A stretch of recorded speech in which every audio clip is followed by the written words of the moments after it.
Em 1848, um operário estava dinamitando um rochedo para construir uma estrada de ferro. Gage foi encarregado de vazar a pólvora para dentro de um profundo buraco aberto na rocha. No momento em que ele pressionou a pólvora para o buraco, o atrito fez uma faísca fazendo-a explodir. A explosão resultante projetou uma barra de ferro contra seu crânio em alta velocidade. Esta barra entrou pela bochecha esquerda, destruindo seu olho, atravessando na sequência a parte frontal do cérebro e saindo pelo topo do crânio do outro lado. Gage perdeu a consciência imediatamente e começou a ter convulsões. Porém, ele se recuperou momentos depois, sendo levado ao médico local que o socorreu. Incrivelmente, ele estava falando e podia até caminhar. Perdeu muito sangue, mas depois de alguns problemas de infecção, ele não só sobreviveu à lesão, como também se recuperou fisicamente muito bem. Porém, quem o conhecia percebeu que seu comportamento havia mudado completamente. Ele se tornou uma pessoa egoísta e passou a agir sem pensar nas consequências. O caso de Gage é considerado uma das primeiras evidências científicas que indicam que uma lesão nos lóbulos frontais podem alterar a personalidade, as emoções e as interações sociais de uma pessoa. O sistema nervoso está dividido em sistema nervoso central e sistema nervoso periférico. O sistema nervoso central compreende o encéfalo e a medula espinal. O sistema nervoso periférico compreende os nervos cranianos e os nervos espinais, que saem da medula espinal. Aqui nós temos um desenho esquemático do sistema nervoso central, encéfalo e medula espinal. O encéfalo é formado pelo cérebro, tronco encefálico e cerebelo. O cérebro está em amarelo, que é formado pelo telencéfalo, a região amarela toda aqui, e o diencéfalo, essa região em rosa. Já o tronco encefálico é formado pelo mesencéfalo, pela ponte e pelo bulbo, essa região aqui. O cerebelo é essa região em vermelho.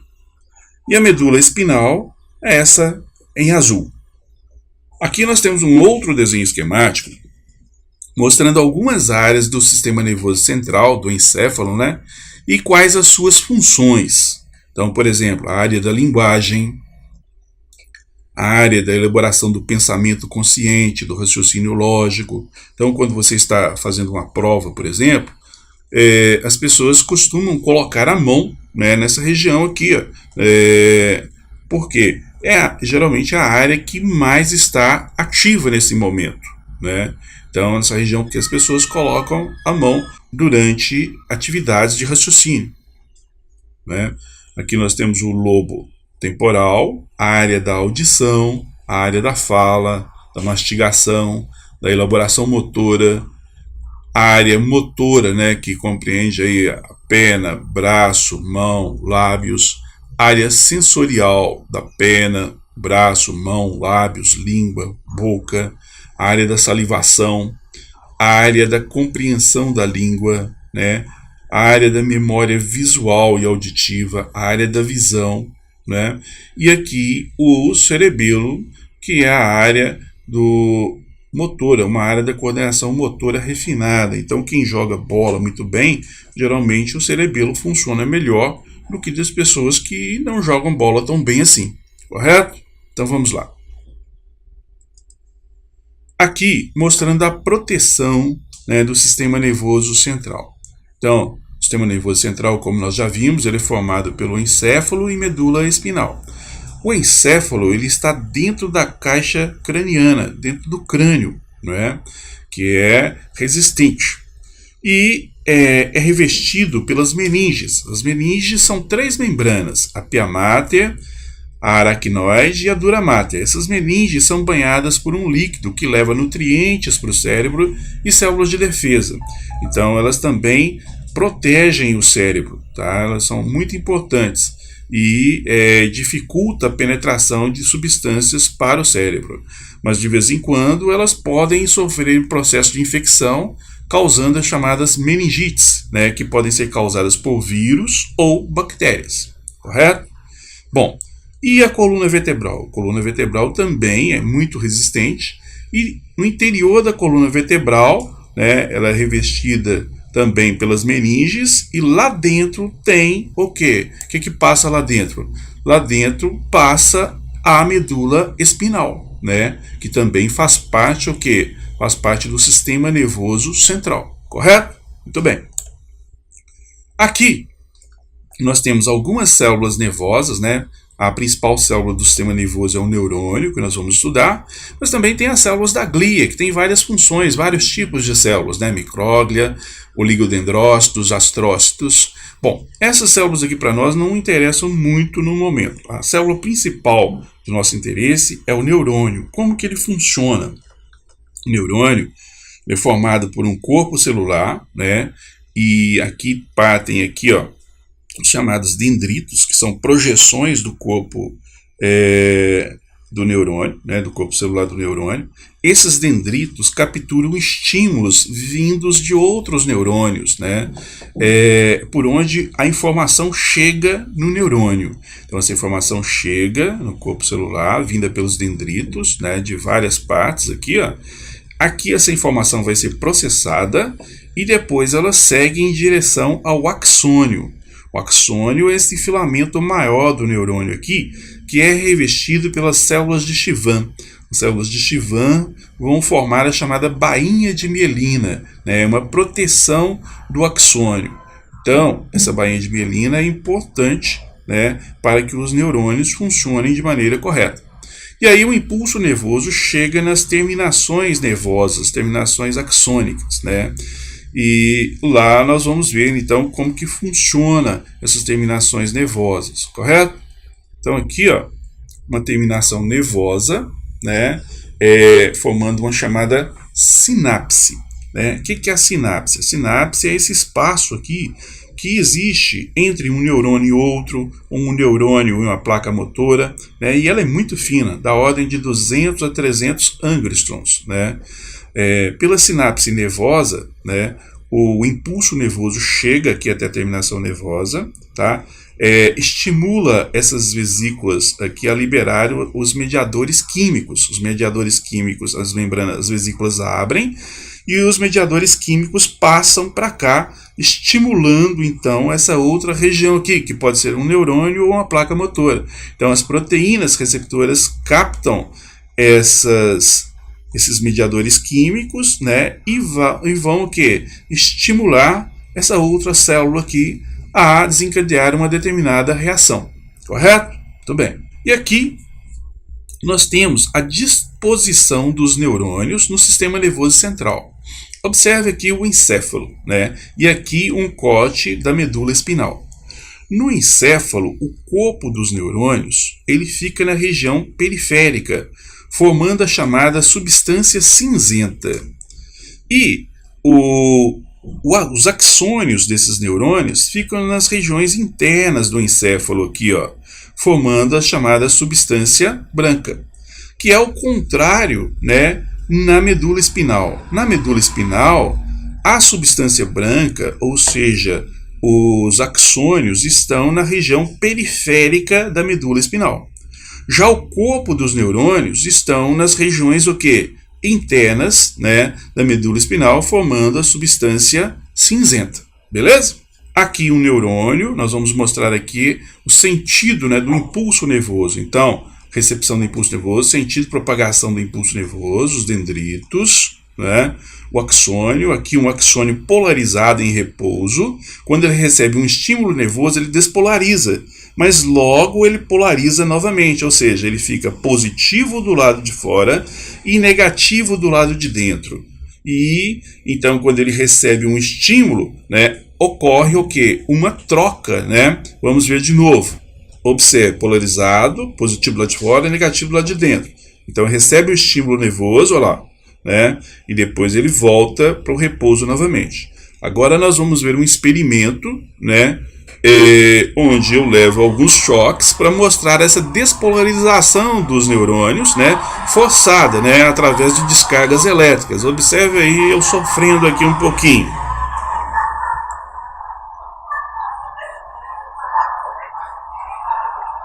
Então, tem 2 eletrodos ligados em meu braço, olha lá. Comecei a receber descargas elétricas e meus dedos começam a tremer. Né? Por quê? Estão despolarizando, os neurônios estão despolarizando continuamente, então ocorre esse tremor. Né?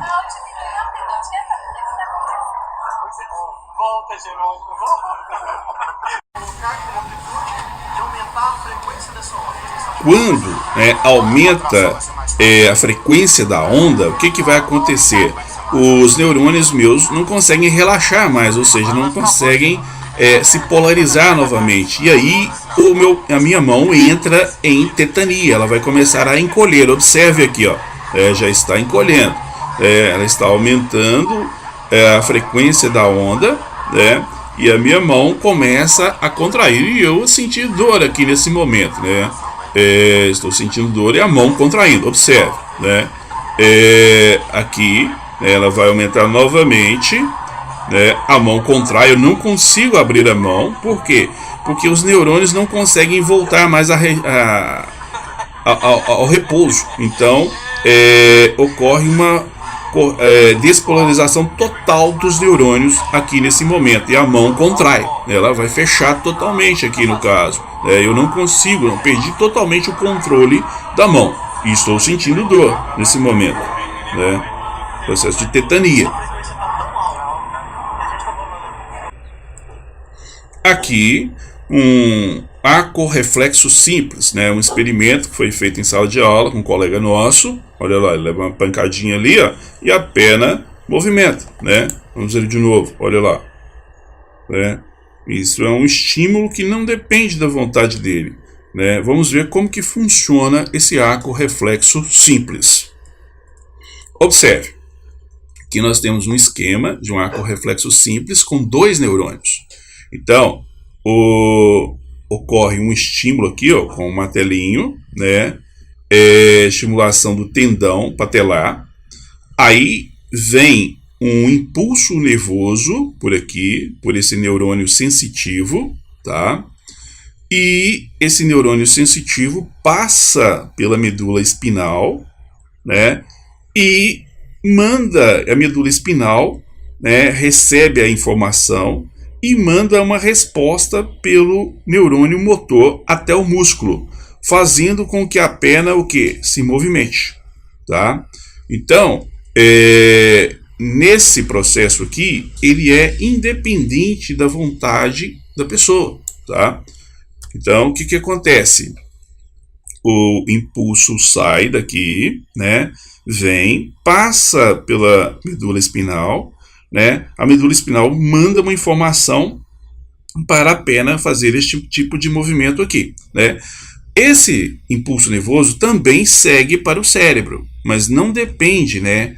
Essa resposta aqui, ela é independente do cérebro, independente da vontade da pessoa, correto? Tudo bem. E aí eu vou fazer uma pergunta aqui para vocês. Imagine uma pessoa que tenha lesionado a medula, né, numa região aqui anterior a esse corte aqui, mas aqui em cima, né? Então, o que acontece? Se ela receber essa pancada aqui, ó, né, o impulso nervoso segue até aqui, e a hora que ele vai para o cérebro, ele é interrompido. Então, o cérebro não vai sentir, né, não vai perceber que aconteceu esse estímulo. Porém, o que acontece? O impulso segue para cá, né, para a medula espinal, passa para este outro nervo aqui, o nervo motor, e o impulso chega até o músculo. E aí? A perna da pessoa vai movimentar? O que você acha? Pense aí um pouquinho, né?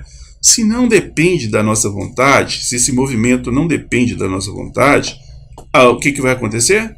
A perna da pessoa vai apresentar este movimento aqui, ó, né? Por quê? Porque a medula, como eu disse, havia sido lesada aqui em cima, né? Então essa parte aqui está íntegra. Então, se o impulso nervoso chega aqui e passa daqui para cá, essa perna vai movimentar. Então, ele vai apresentar esse reflexo patelar. Beleza?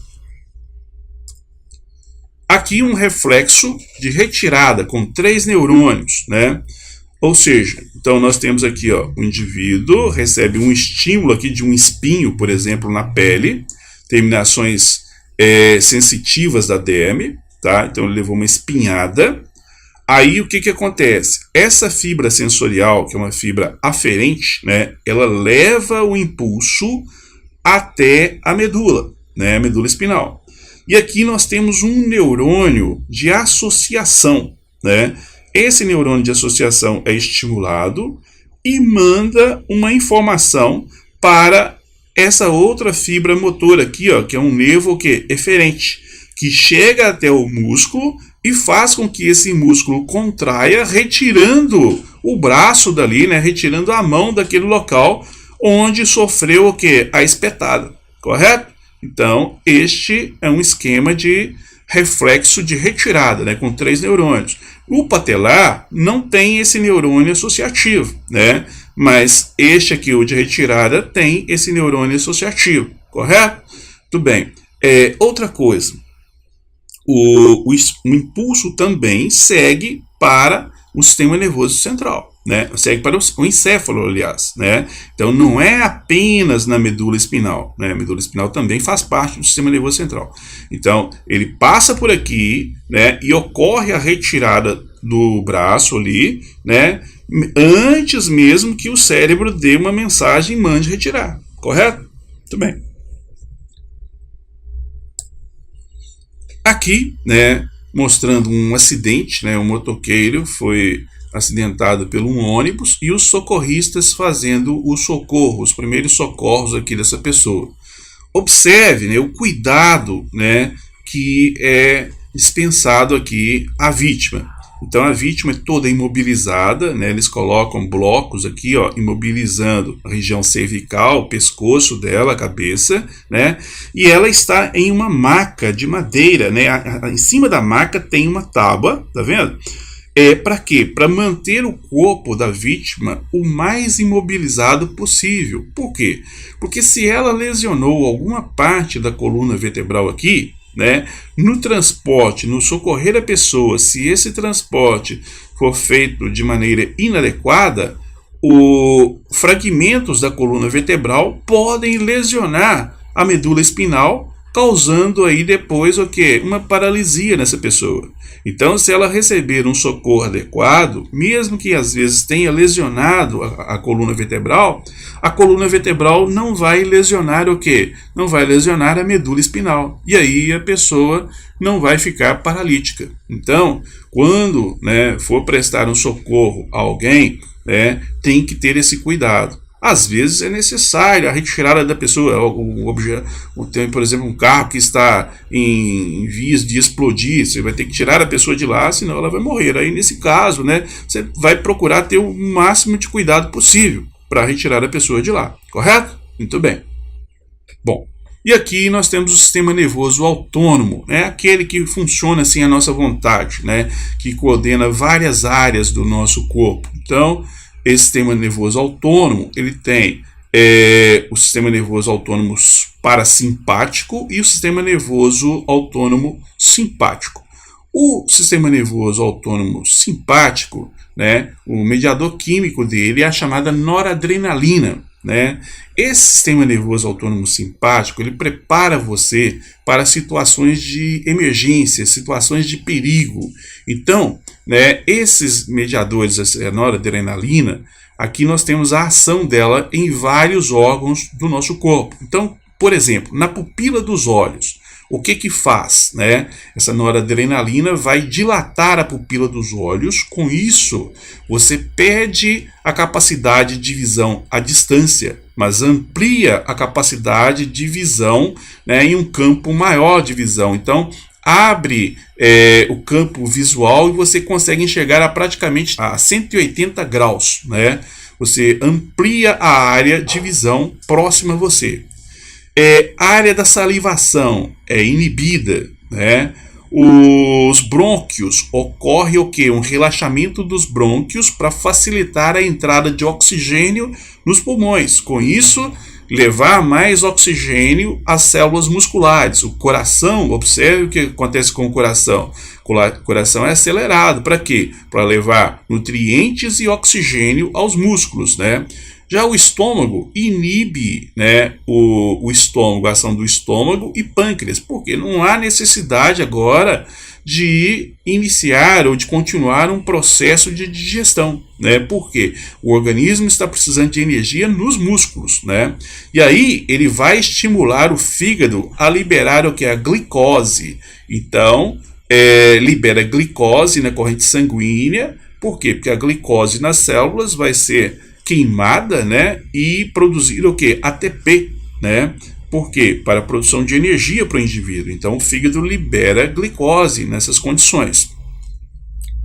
Os rins e a suprarrenais aqui estimula a secreção de adrenalina e noradrenalina aqui nas suprarrenais, aqui na glândula que fica em cima dos rins, correto? A bexiga, né, urinária relaxa a bexiga urinária, tá? E com isso você consegue estocar mais urina dentro da bexiga. E inibe os órgãos genitais. Então agora não é hora de ter uma relação sexual. Os órgãos genitais vão ser o quê? Inibidos, né? Até mesmo para serem protegidos. Então os testículos encolhem, o pênis encolhe. Então tudo fica mais protegido ali. Agora, o sistema nervoso parasimpático, né? Este é aquele que te mantém no seu dia a dia a todo momento. Então o que acontece, né? O mediador químico é a acetilcolina. Então a acetilcolina ela contrai a pupila. Com isso você tem capacidade de enxergar a maiores distâncias, né? Estimula a salivação, né? Para quê? Para auxiliar no processo de digestão. Desacelera o coração, coloca o coração num ritmo adequado, não precisa ficar batendo forte o tempo todo para levar muito oxigênio aos músculos. Agora você precisa de relaxar, né? Contrai os brônquios, né? Porque uma maior proteção aos pulmões. Então você não precisa ficar com os brônquios totalmente dilatados, né? Os brônquios vão ser contraídos e com isso entra menos oxigênio nos pulmões. E também você corre o risco de pegar menos infecções do que se os brônquios estivessem abertos o tempo todo, não é? Estimula o estômago e o pâncreas. Para quê? Para continuar o processo de digestão, né? Estimula também a vesícula biliar, a liberar a bile para facilitar a digestão das gorduras, né? No caso do fígado, o que vai acontecer? Vai haver uma captação da glicose, convertendo a glicose em quê? Em glicogênio, né? Contrai a bexiga urinária, então facilita a micção e estimula os órgãos genitais. Se for o caso de haver uma relação sexual, nesse momento é possível, correto? Muito bem.